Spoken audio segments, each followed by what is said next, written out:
Bonjour, bienvenue dans la série sur la mécanique quantique. Donc nous allons voir la méthode des variations. Alors, la méthode des variations n'est pas particulièrement compliquée. Disons qu'elle est un peu plus artisanale que la méthode des perturbations, nous allons le voir. Elle sert surtout à déterminer l'énergie des états les plus bas dans un système quantique. Donc l'énergie de l'état de base et les suivants. Elle est utilisée quand on n'a évidemment pas de solution exacte des équations, lorsque le calcul perturbatif n'est pas applicable, parce qu'on ne peut pas décrire l'hamiltonien comme un hamiltonien de solution connue plus une petite perturbation, soit parce que la perturbation est trop grande, soit parce qu'on n'a pas de solution suffisamment connue, une solution connue suffisamment proche, ou alors parce que souvent dans le cas aussi où on a des équations qui sont non séparables.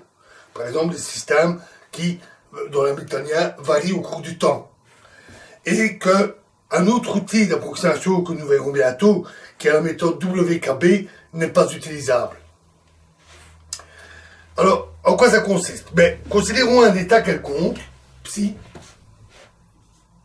Celui-ci peut être développé sur une base d'états d'énergie bien définie. Donc on a des états UE d'énergie bien définis, des coefficients AE, la somme donnant l'état psi. Avec, bien sûr, H UE égale E UE, un état d'énergie bien défini, qui est une fonction propre de l'hamiltonien. Alors dans ce cas-là, la valeur moyenne de l'hamiltonien pour l'état psi est simplement donnée par somme des E fois AE au carré. Une relation que nous avions déjà vue.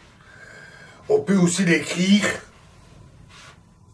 de manière plus générale, psi star, H, psi, des taux, les différents paramètres, les différentes coordonnées, et on fait l'intégrale.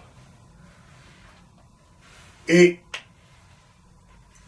à partir de cette relation, on peut obtenir une relation utile. Considérons E0, l'énergie la plus petite des énergies ici. Comme somme de AE carré est égale à 1, ça veut dire que E0 est inférieur ou égal à la valeur moyenne de H. C'est-à-dire, c'est logique. E0 étant la plus petite des énergies, une énergie moyenne quelconque sera forcément plus grande ou égale. C'est-à-dire inférieure ou égale à ceci. Alors, la méthode des variations consiste à prendre une fonction psi, on ne va pas dire quelconque, mais arbitraire, une fonction test qui dépend d'un certain nombre de paramètres. On calcule la valeur ici et on minimise. C'est-à-dire qu'on prend la plus petite valeur en faisant varier, d'où le terme variation, en faisant varier les paramètres. La plus petite valeur ainsi trouvée va donc se rapprocher de E0. Bien entendu, rien ne garantit que la fonction test qu'on va utiliser va se rapprocher suffisamment de E0. On pourrait très bien faire un très mauvais choix. Et pour faire le meilleur choix possible, on doit donc utiliser toute information disponible sur l'état de base, sur le système quantique, voire l'intuition physique. C'est le côté artisanal dont je parlais. Le premier usage de cette méthode n'a d'ailleurs pas été fait en mécanique quantique, car comme d'habitude, ces outils peuvent souvent être utilisés dans bien des domaines, y compris en physique classique. Ça a été utilisé la première fois en 1873 par Lord Rayleigh, qui étudiait les fréquences de vibration des systèmes mécaniques. Pour des systèmes mécaniques complexes, calculer les fréquences de vibration peut être très compliqué et l'usage de techniques d'approximation s'avère nécessaire et il a utilisé pour la première fois ce type de méthode. Alors, ça c'est pour l'état minimal, E0. Alors, qu'en est-il les autres? Alors, considérons les différentes valeurs de l'énergie, E0, E1, E2, etc., classées dans un ordre croissant. Supposons que psi est orthogonal à tous les UE pour i allant de 0, UEI, pour i allant de 0 jusqu'à n. Dans ce cas-là, il est facile de voir que les coefficients AEI sont égaux à 0. Et en utilisant ça ici, on obtient que EN plus 1 est inférieur ou égal à notre intégrale, avec la fonction psi qui est orthogonale à ces UEI.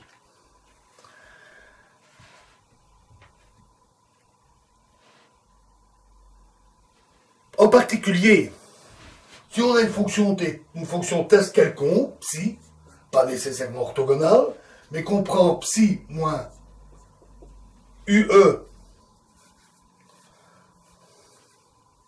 fois l'intégrale de UE psi des taux, UE0, pardon, l'état de base, alors on vérifie que cette fonction est orthogonale à UE0. Et donc, on peut ainsi trouver E1. Quand on a pris la fonction test, qu'on a minimisé ses paramètres pour obtenir la valeur E0, du moins d'en être le plus près possible.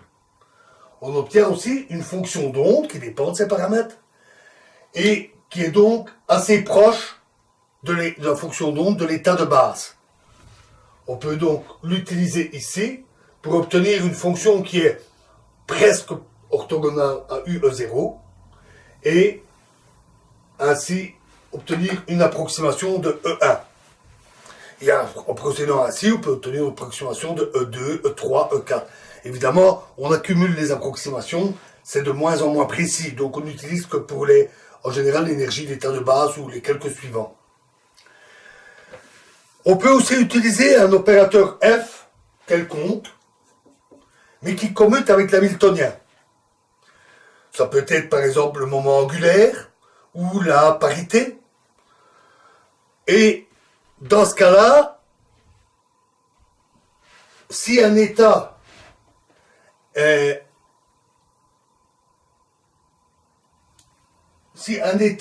orthogonal ou UEI, alors il est orthogonal, on peut diagonaliser H et F en même temps, et donc il sera orthogonal aux états de F pour les valeurs propres correspondantes. Donc on peut choisir des fonctions test qui sont orthogonales à des états propres de F, et ainsi faciliter le calcul précédent. C'est très utile quand l'opérateur F représente une propriété, comme le moment angulaire ou la parité, qui sont facilement identifiables dans les fonctions d'onde du système. Dans ce cas-là, choisir des fonctions d'onde qui respectent ou pas certaines valeurs propres est relativement facile. Et dans ce cas-là, on peut effectivement choisir des fonctions test appropriées pour calculer les valeurs des états. Alors, voyons un exemple. Voyons le cas de l'hélium. Alors, l'hélium, il a un hamiltonien qui dépend du noyau et de 2 électrons. Donc, on va avoir l'hamiltonien propre, l'énergie propre à chacun des électrons. H va être égal à H1, l'hamiltonien identique à celui d'hydrogène, mais pour le premier électron avec une coordonnée radiale R1, plus H2 pour le deuxième électron, et les 2 électrons interagissent ensemble, ils se repoussent. Donc on va avoir une énergie supplémentaire, E carré sur R12, où R12 est la distance entre les deux électrons. Sous forme vectorielle, R1 moins R2, et on prend la grandeur du vecteur. Notons que dans cette relation, nous n'avons pas tenu compte du spin. Celui-ci joue un rôle non négligeable. Mais ici, nous prenons sans tenir compte du spin. Alors, cet Hamiltonien, avec l'équation de Schrödinger, n'a pas de solution exacte. On ne peut pas résoudre de manière à la main ou analytiquement l'équation de Schrödinger avec cet Hamiltonien. C'est déjà trop compliqué. Donc on utilise des techniques d'approximation. Par exemple, la méthode de variation. Alors voyons par exemple, si on n'avait pas ce terme-là supplémentaire, on aurait simplement deux Hamiltoniens ajoutés, comme pour l'hydrogène. Donc les solutions seraient simplement U100, avec des nombres quantiques 1, 0, 0, R1 fois U100 R2 pour le deuxième électron, c'est-à-dire Z au cube divisé par pi A0 cube fois l'exponentielle de moins Z sur A0 R1 fois R1 plus R2. Ce n'est que le produit des solutions pour l'hydrogène, avec Z égale 2, le noyau ayant 2 protons. Alors, qu'est-ce qu'on va prendre comme fonction de test? Eh bien, puisqu'on a une solution pour le cas non perturbé, sans ce terme d'interaction, on peut partir de là. Et une idée simple, c'est de se dire, on va prendre cette fonction-là, mais on ne va pas imposer Z égale 2. Donc on va prendre cette fonction-là, avec un Z quelconque, et on va le faire varier pour essayer de trouver l'énergie la plus basse.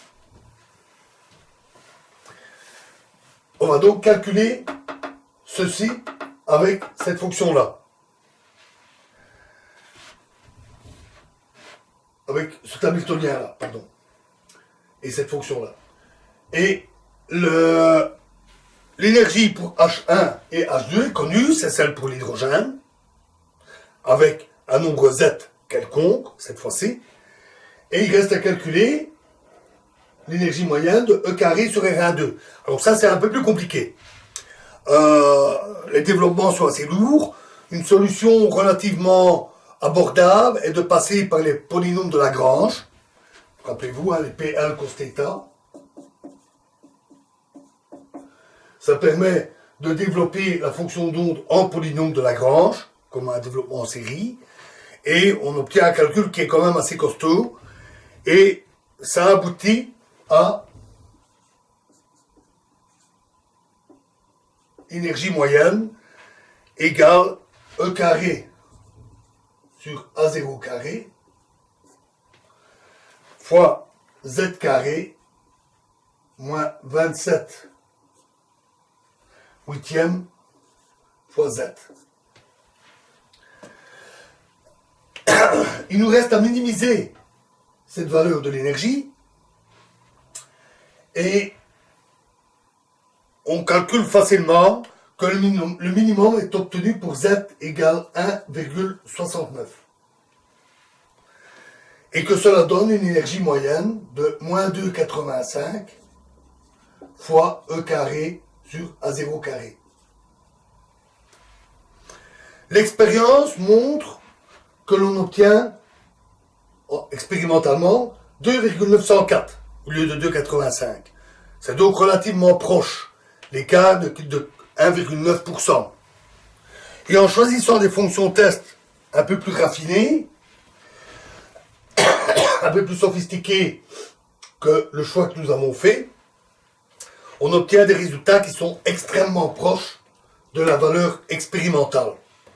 Et donc, on peut dire que l'hélium est un bon test pour la mécanique quantique, parce qu'en utilisant tout l'arsenal de calcul en mécanique quantique, on obtient un résultat qui est très proche du résultat expérimental.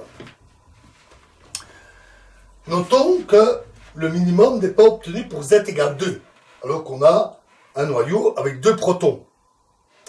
Ceci est dû au fait qu'il y a une interaction entre les 2 électrons. En fait, supposons qu'on n'ait qu'un seul électron autour du noyau.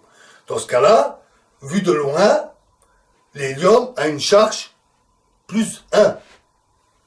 Les 2 protons moins la charge de l'électron. L'électron fait en quelque sorte écran à la charge du noyau. C'est d'ailleurs le nom qui est employé, le phénomène d'écran. Prenons un autre électron, approchons-le. En venant tout près, il va être plus près du noyau, il sera plus sensible à la charge totale du noyau, qui est de plus 2. Mais le premier électron masque quand même une partie de cette charge, et on vérifie ainsi qu'il y a un effet d'écran de 5,3%. Donc le premier électron que l'on met masque, pour le deuxième électron, masque la charge du noyau de 5,3%. Voilà, pour la méthode, vous voyez, les calculs peuvent toujours être très lourds, hein, donc je ne vous ai pas donné les détails de ces calculs. Ces calculs sont toujours inévitables, surtout en mécanique quantique. Mais, sur le principe, la méthode n'est pas très compliquée. Alors, dans la prochaine vidéo, nous verrons une autre application qui est la détermination de l'interaction de Van der Waals. Je vous remercie.